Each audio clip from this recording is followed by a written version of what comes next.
nandito na asawa ko. Nakarating siya na ospital. Kailangan niya pang bulyawan. Ayan o.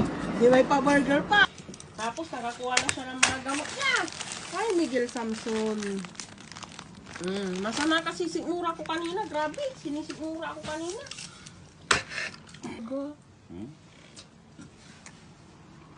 Grabe talaga ang burger ng Japan, no? Kung ano yung nasa picture, ganun din darating sa'yo.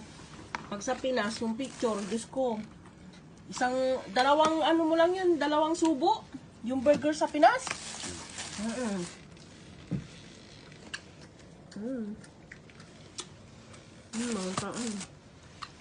Yung asawa ko, hindi niya ako matiis. Binilihan niya ako ng burger, ng McDo. Mati niya matang lang. Ganyan lang kaming dalawa eh. Diwara din kaming dalawa. Kaya lang, pag